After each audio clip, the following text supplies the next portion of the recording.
channel, Sosie Reads here, and today we're going to be going over our November wrap-up.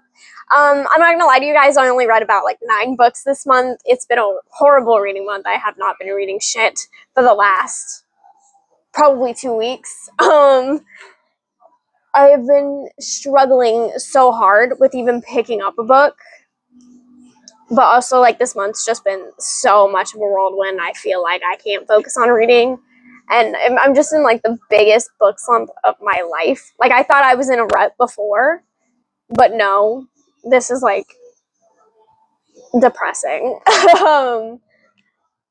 Anyways, we're going to go ahead and start out.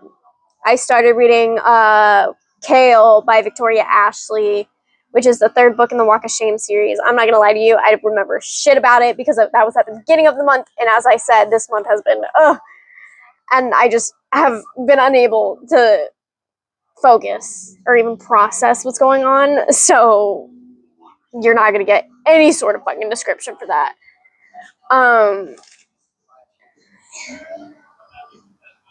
Next up, we have Carissa Broadbent's 6 Scorched Roses, which is part of the Nightborn duet, is book. Well, it's the novella in between the Serpent in the Wings of the Night and the Ashes of the Star-Cursed King. And it is, honestly, it was a good novella for only being like 206 pages. And I do feel like it does help lead into, like, it's not necessary to read it, but it does introduce the characters that we will meet in the Ashes of the Star-Cursed King pretty early on. And I have a feeling they're going to be, like, important characters. So I went ahead and read it. And honestly, like, I gave it 5 stars. It was a really fucking good novella, I'm not going to lie. I really enjoyed it. And I can't really say too much. I could just say it's the story of how they met and how they come to go back to the House of Night. It is not really necessarily having anything to do with Rain or Aurea yet, but it was still amazing, and I thoroughly loved it, enjoyed it. It was, mwah, mwah, mwah, mwah, mwah, mwah, mwah, you know, it was fantastic. Anyways, next up is what I'm currently reading, so I'm going to say this right now. The Ashes and the Star-Cursed King. Haven't finished it yet. I started it November 3rd. We are currently the 29th. And I have not read any of it for 2 weeks.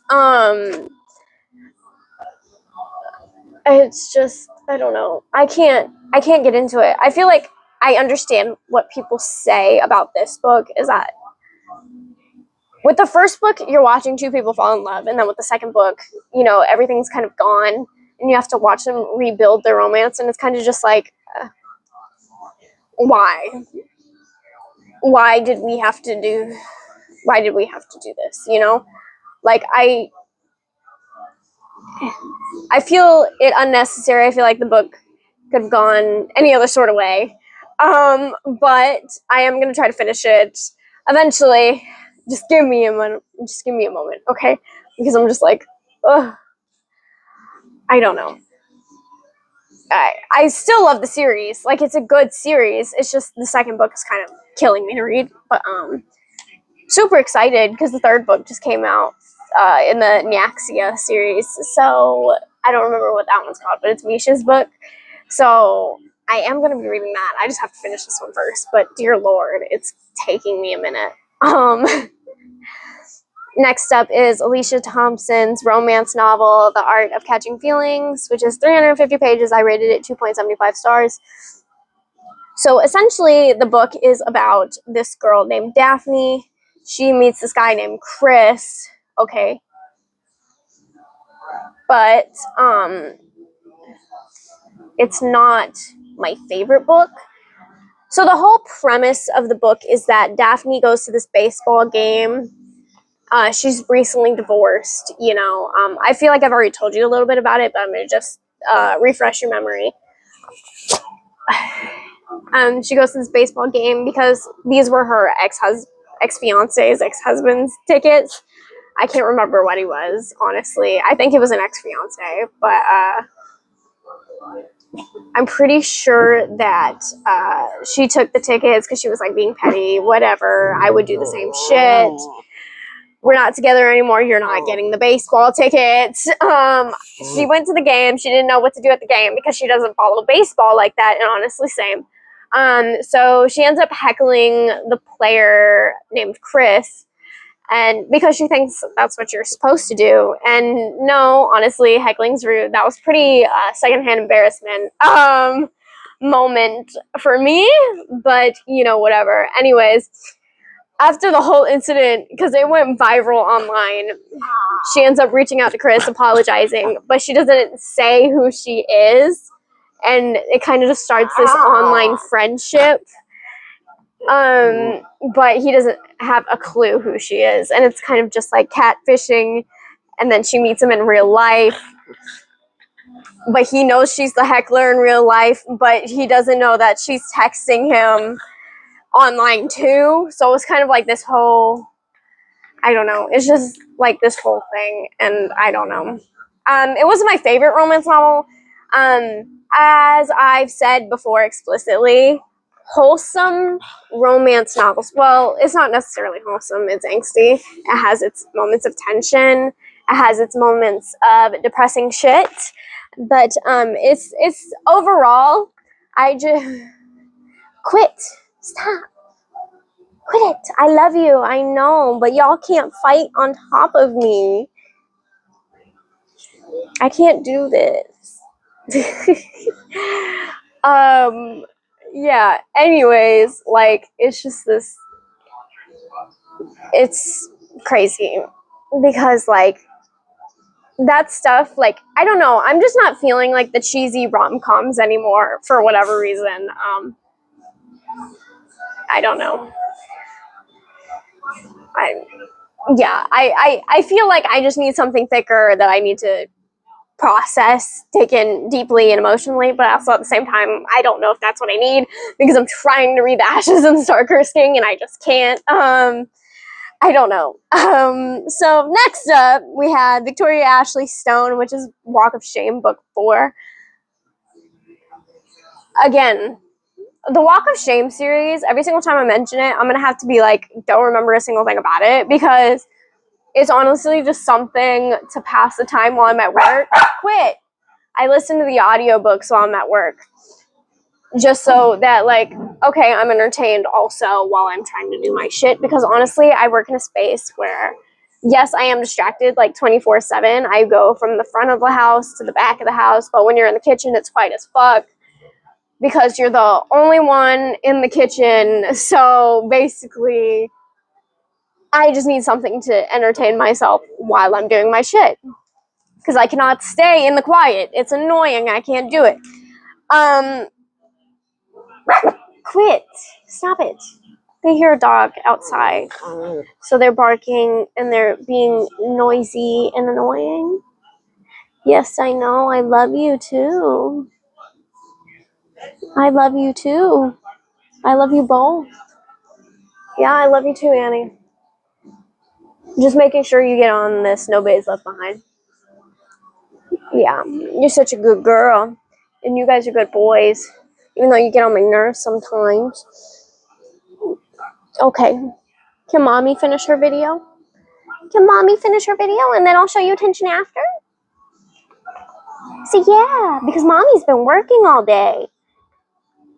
And I just got one more work thing to do, and then mommy will be showing you all of her attention.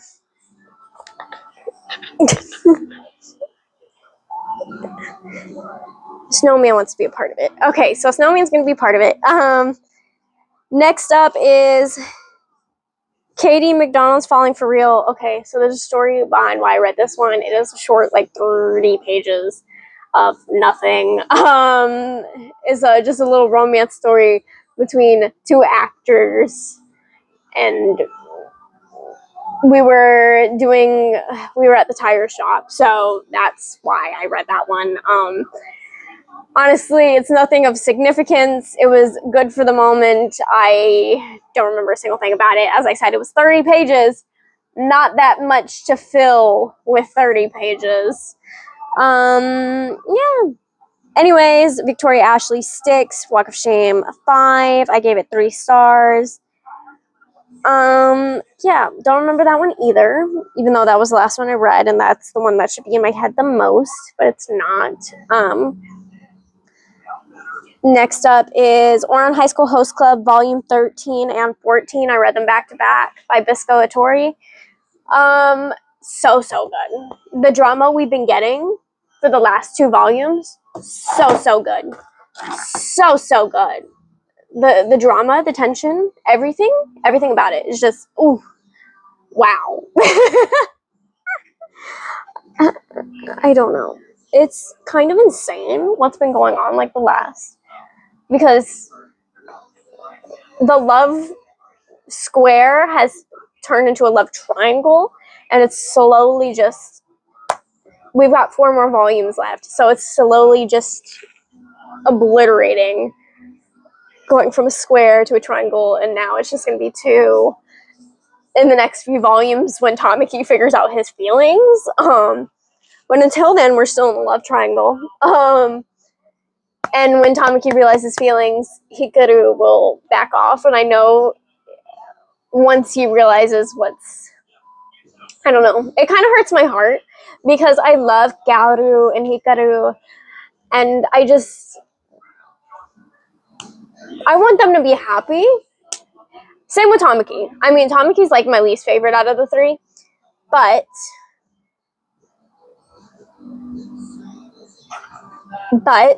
I know Haruhi's destined to be with Tamaki. But I love my boys at the same time. I don't want anybody to be sad. I don't want anybody to be, it's just so unfortunate that she had to pick the class clown. Well, not even, because he could have the kind of the class clown, but Tamaki's just there, and he's the main guy, but I don't see what she says on top of it. Like, I get it, but at the same time I don't. You know what I'm saying? Like, I don't know. Okay. Next up, oh my god, I finally got to. I know I said at the beginning of this year that I was gonna be in my save a horse, ride a cowboy era, and I did it. I started it. I started the series Flawless by Elsie Silver. This guy that I'm talking to, he took me to Barnes and Nobles, and he bought me this book, and I was like, oh my god, it was so good. 5 stars. 5 stars. Absolutely. 5 stars. Okay, like, it was so good. Honestly. Super, super good. I wanted to immediately dive into book 2, but I don't have book 2, and I want to wait until I have the paperback to read book 2, which is the brother, which is Cade. Anyways, I'm getting ahead of myself. Let me give you a synopsis of this one. So Rhett Eaton is this bull rider, right?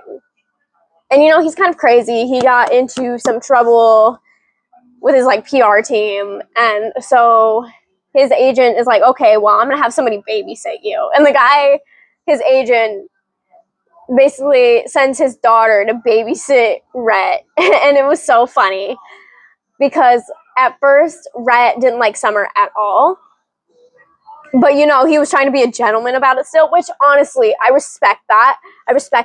You can not like me from a distance, but I still expect you to like somewhat be respectful, and he was so respectful even though he didn't like her. And I was like, oh, a man who is mature enough. And oh my god, guys, it was so good.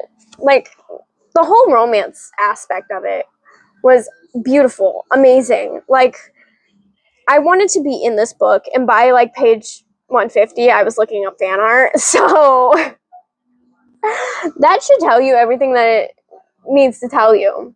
And it's so good. Like, I love it. Honestly, like, this was the one good book this month, and I annotated it.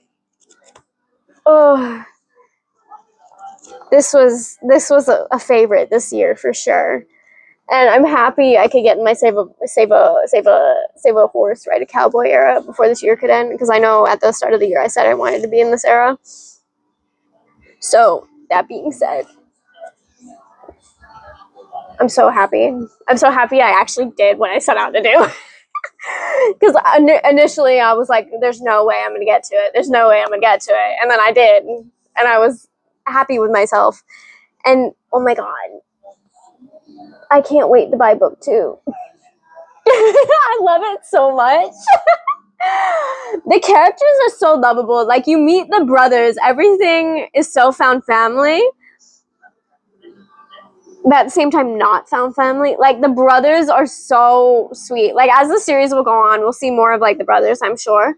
But, and we'll have more of, like, a found family vibe. But with this book, you're kind of only seeing one part of the family. So, that being said, it can't be really necessarily found family yet. But, the romance was amazing. Scorching, even. Like, it's fantastic. I want to start the second book immediately, but I didn't. I want to wait till I have the paperback so I can highlight it. But it was so good. It was so good. It was so good though. Like, honestly, I know I just said, okay, yeah, I can't do the whole wholesome romance thing. Well, the more tamer romance novels, I feel, because I can handle like it's just not my thing. But this was my thing. It was so good. It was so good. Honestly, I appreciate what Elsie Silver is throwing out there. You know, like, I appreciate it so much. Woo! You okay, mommy? You okay, mama? You almost fell. Okay. But yeah, this, I loved the trope. He was very mature. We love a bull rider. We love babysitting the male because they can't handle themselves. But it's so funny because he really is a mature moment. He really is a mature man, but he just had like a moment where, you know, he struggled for a moment and he acted off of impulse. So, you know, you kind of have to see him being frustrated that, okay, this whole one moment flipped everything. Like, just because I acted out once. And yes, I admit, when he was younger, he did act out more than he acted out now, but he's grown up, so he hasn't acted out in like a while. But I don't know. It's just crazy. And I don't know. Y'all get what I'm trying to say, right? I don't know. But yes, my favorite book I read this year, well, one of them. I won't say my favorite. Well, it might be. No, because The Serpent and the Wings of the Night was pretty fucking good. But they're like on 2 different tiers, because that one's fantasy and this one's just like a cute little romance, right? So that one's my favorite fantasy. This was my favorite romance this year, I believe. I just had a very fun time. No, because I read ACOTAR this year. I don't know. At the end of the year, we're gonna go over one of like my favorite reads of the year. So yeah, you'll get the full analysis. But right now, this is my favorite like romance, cutesy little wholesome romance. You know, yeah. And then we have a little smut novella that I just took 3 days to read, and it was only 70 pages. So if that says something, if that doesn't say anything to y'all, I don't know how the fuck to tell you I'm in a fucking slump other than this. Like, this one was so good, it just got worse. I don't know. Anyways, those are all the books I read in November. I didn't read any of the books I said I was going to read on my TBR, with the exception of one, probably. I don't know. I don't know. It's a whole thing, bro. Like, I don't know. Anyways, thank you guys for watching. Thank you for the support. I know I'm like struggling so bad right now, but there will be like a video where I read 100 pages so I could try to like push myself to read. I don't want to push myself too much to read though, because I know like I'm just gonna not enjoy what I'm reading. And honestly, like next year I am gonna set a lower goal for myself, probably like 50 or 75, one of the two. So that way I could just enjoy life, enjoy what's happening in the moment more than forcing myself to read, because that's kind of what I feel like I've been doing this year, is kind of forcing myself to sit down and read. And honestly, I don't want to force myself to sit down and do anything. But yeah, because I enjoy reading. I don't want it to be whittled down until I don't enjoy it anymore because I'm forcing myself to do it. So yeah, that being said, I will be lowering my book goal next year. I will be allowing myself to do rereads next year too, simply because of the fact that I feel like maybe that will help the book slump a little bit. And I feel like it will help. Yeah. And also, like, I really just want to read the Off-Campus series again, especially since the show's coming out soon. So yeah, I really need Dean and I really need Garrett right now. Yeah. And also, I've been debating reading ACOTAR again, even though I read it like in March, I think. Let's see, when did I read it? Yeah, around March, like late February, early March. I don't know. But like literally, I just want to reread so many things right now because I feel like, okay, if I read some of my favorite books, maybe I'll have a good time reading again. It's gonna be great. It'll help. I'll feel nice. Hopefully. Yeah. Anyways, if you have any books to help get me out of the fucking book slump that you know are gonna be 5 stars for me, let me know. Because I will try anything at this point.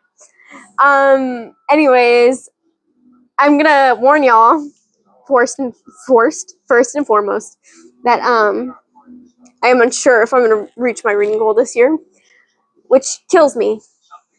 But I'm gonna try. No, I'm not. I feel like this year has already. I'm not even gonna attempt to reach 200 books.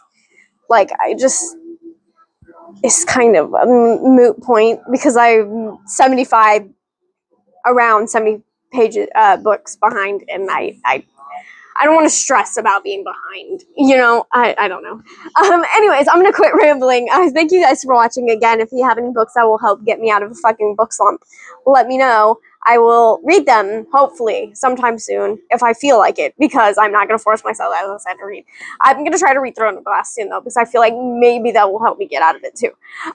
Anyways, thank you guys for watching. Love y'all so much. I will see you guys in the next video, which will be me reading however many pages Google asks me to read. So yeah, I will see you guys in the next video. Bye-bye!